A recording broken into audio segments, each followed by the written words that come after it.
This is for the lover in you. This ring said I'll always be true. Brownbird here with another video. Please make sure that you like and subscribe. Thank you. So today's topic is going to be about the thing that I really wanted to speak on my mind. Sorry for that phone interruption. I wanted to touch on this really quickly on Instagram because it just kind of really amazed me about this topic and after Christmas, what's going on, and about the idea of adoption. Now, I think that adoption in my world isn't necessary. I think that it takes two people to tangle when you have a child or the thought of having a child. And especially, you know that there are precautions that you can take in order to avoid having a child. Whatever people's views on that is whatever their views on. But I believe that if you're going to have a child and you have to take care of it, the mother and the father has to be responsible. There's no in-betweens. So in this clip right here, you're watching as a man and a boy are smiling at first, but then you see them kissing afterwards. And I'm not making this video for a racism reason because it's a so-called white man with a so-called black boy. I know the narrative from this Instagram clip I see is giving into the idea that the so-called white man is the devil for adopting a so-called black boy and raising him. But I'm not going to touch on that. My viewpoint is if they really do want to adopt a child, they can. They should be able to. But the problem I have with this is the effect. And later in this video, I'm going to show you guys another clip that I saw. A famous director that you know of that obviously decided to marry his adopted daughter. Now, with this being said, I'm going to give into the psychological sense. So right here, this is what they're saying on the industry on blast. So it says, "This is my lover, my rock. He adopted me at 16 when my mother was on crack and unable to care for me. Paul adopted me and I moved in and fell in love with this man and his whole being. He fed me, bought me luxury items, and even gave me a car. After we first had sex, I had to think if I wanted to publicly announce our relationship or keep it a secret. I was 17. We travel, we fight, we fuck, we love, we bicker. His friend wants me to find him a boy who looks like me." And this is a thing. It's hard for me to touch on this subject because at the one hand, when you adopted him, he was 16 years old. So he was a teenager. He was already going to be 2 years behind the legal age in America. But this is the problem I have with a lot of certain people who dare to adopt children, right? I think certain people adopt children to feed off of the vulnerability that child has because they wasn't cared for by their biological mom or dad. So them being who they are, they take it into the thing of, let me be the hero to get this child and let me groom him or her the way I want them to be groomed. And I'm not saying that's every person who wants to adopt a child. I'm not going to say that's every. But there's been so many clips and so many examples of people, regardless of race, and I'm not trying to be cynical, I'm just speaking from a perspective. Usually when I see clips, and this may be a narrative that's being pushed, that when so-called white people were adopting these children, they were adopting these so-called black little boys and girls. And there was even one one story where it was two so-called white women that adopted these little black boys and girls, kept them in cages or something like that. And then one time they went on a road trip, and the driver, which was the woman, drove off the cliff with all the kids in the car. So obviously all of them died, right? And my thing is, you don't take in children as pets. And this is why I stress that if you're going to be the type of person to want to have a child, or you guys have a happy accident when it comes to having sex, you have to develop a plan. You have to make sure these kids are being well educated, well groomed, learning the difference between what's good and bad in our society. Because from a spiritual standpoint, Something is bound to happen in this society where it's going to be a great rebound. It's going to be a great reset button in our society. And if we don't sit up there and teach these children while they're young and stop making the same mistakes we've been making for the last 30 or 40 years as people, then it's just going to be it's just going to be a messed up effect. And we just want to avoid that at all cost. So the problem I have with this is because I do think that this gentleman in particular, and not because of his race, just to speak on a general perspective, that there was a pedophilic mindset to what he was doing, right? Now, what if it was the boy at 12 years old? You understand what I'm saying? He would be like, okay, I'm not going to do certain things at 12, but I'm going to give him a little something to know that I love him, but not love him in a way where I care for him. Love him in a way that I want to pursue a romantic relationship with my adopted son. And that's the problem I have with it, because this is not just a usual story. It is grooming. It is grooming to a certain faction because you want to love him in a way that's not childlike. I love my son. It's like, I love you as my child and my boyfriend. That's what it seems like in this clip. And it's just, it wires my mind. So I'm going to show you real quickly the other thing that y'all know of, Mr. Woody Allen, right here. This is his adopted daughter that he married in 1997, December 24th, 1997. So it says right here, Soon-Yi Previn speaks out about Woody Allen marriage, Mia Farrow. So Mia Farrow was Woody Allen's first wife, right? And that Mia Farrow adopted Soon-Yi, okay? And so we're going to talk about this right here.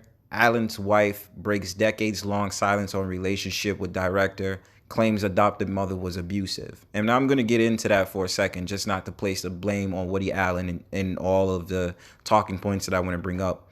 So it says here, and shout outs to Rolling Stone, in her first ever in-depth interview, Soon-Yi Previn defended her husband of 20 years, director Woody Allen, against the allegation he molested his adopted daughter, Dylan, and accused her adoptive mother and Allen's ex, Mia Farrow, of being abusive. Allen and Farrow's 12-year partnership came to an end in 1992 after it was revealed that he and Soon-Yi were having a sexual relationship. In an interview with New York Magazine, written by Allen's friend of 4 decades, Daphne Merkin, Soon-Yi suggests her attraction was ignited in part by Allen showing her affection that she claimed Farrow never did. Soon-Yi insisted that Farrow has taken advantage of the Me Too movement and paraded Dylan as a victim, who she pressured to speak out. Dylan, meanwhile, told New York that Soon-Yi's claim was offensive and only serves to re-victimize me. Dylan's claim that Allen, who formally became her adoptive father in December 1991, touched her private part when she was 7, is one she has maintained for over 25 years.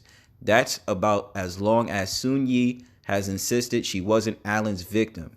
In 1992, she told Newsweek in a statement, "I'm not a retarded little underage flower who was raped, molested, or spoiled by some evil stepfather. Not by a long shot."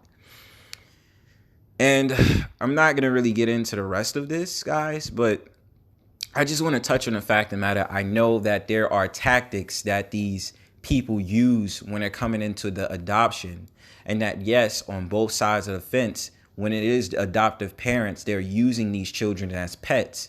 They're not taking them seriously to actually be loved, in a sense where they're not thinking about love in a sexual manner. They're looking to be cared for.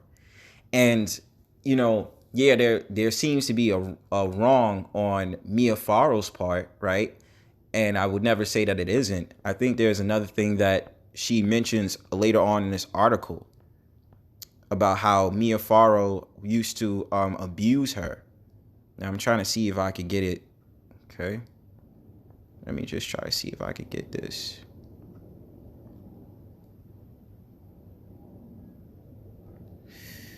Okay. I'm trying to see, because it was something they did mention, right? They did mention this. Hold on, you guys.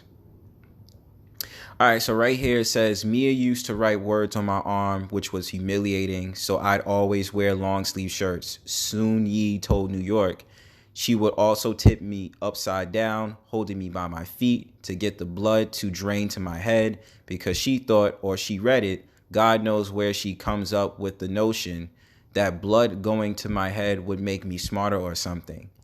Farrow began dating Allen in 1980 after her divorce when Sunyi was 10.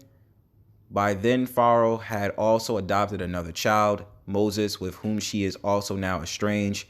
Moses Farrow corroborated Sunyi's account of their adopted mother's abusive parenting, which he told New York involved a total breakdown of your spirit to ensure that you would do what she wanted you to do. Farrow's other children included adopted daughter Dylan and her son with Allen. Ronan Farrow have vehemently defended her against Soon Yi and Moses' allegations in a joint statement. 8 of Mia's children said of their mother that none of us ever witnessed anything other than compassionate treatment in our home. So, yes. And I would say to people who want to adopt, or people, with kids, you have to think about how they feel, because there is a psychological level that they carry from childhood. That one thing that you do to that child, they could take with them forever into their adulthood, and they might have problems because of it. And I only make this video because, children are the world, children are the future. You predate the generation now by the actions you do and you spread on to the children. So when those children pick up on the things that you do, they're going to repeat what you do, and then they're going to grow with that type of mentality when they grow up. So if you teach your child to do good, go to school and make sure that they're heading in the right direction, they're going to take that idea into society and be like, I am a good person. I'm not going to victimize myself. My father and my mother taught me right. As opposed, if you're teaching them negative things, being negligent and all these different things, they have psychological issues off of that. And it doesn't make a difference if it's the biological parent or if it's the adoptive parent. But in this instance, the reason I bring up adoptive parents is because we understand those are not the biological parents, right? And that they have no choice but to call you mom and dad because they don't know their real mom or their dad, as far as it seems. But I also, like I said, like I feel right now, it is a problem for me to understand that someone like Woody Allen would dare to engage in a relationship with Soon Yi when she's 10 years old. You understand what I'm saying? He's already at least maybe in his 30s or 40s. I don't know when that year was, but he said 1980. And for them to announce that they're going to get married in the 1990s, 10 years later, guys, so I make this to say that the idea of adoption is fine if you really do want to instill hope into a child that hasn't had it good growing up. And that I also want to say that when it comes to parenthood, you have to do your best to make sure that that child is going to be raised with a great education and a great backing, a great type of understanding about who they are and what you're going to implant in their mind as a parent. Because let's face the truth, and I'm speaking from a very spiritual level, this society is going to go down in flames, man. And, we want to do the best that we can to raise little warriors to be warriors and kings and queens and all that other stuff. But we have to start from the get-go. We cannot let what's going on in society now to influence these kids to make the wrong decision, especially when they get to the certain age of 12 and 13 where they start to become rebellious against their parents. And then when they're a teenager, they don't want to hear anything you got to say. And when they're in their 20s, they want to handle stuff on their own for the most part. You know, understand? So you gotta groom them while they're young. And I mean groom them in a direction where they're not being fed lies or they're being molested or they're doing things that are very negative or might have a psychological effect on them, because they don't know no better. They're just seeking for love. And especially this thing with Mia Farrow, Soon Yi, that, she's trying to say, oh, I was jealous of my mom, my adopted mom being with Woody Allen. And it's like, because you're trying to seek for some type of attention, but you don't want to admit it. So otherwise than that, I got some more videos coming up, you guys. Thank you again for liking and subscribing. Thank you for watching. Peace out.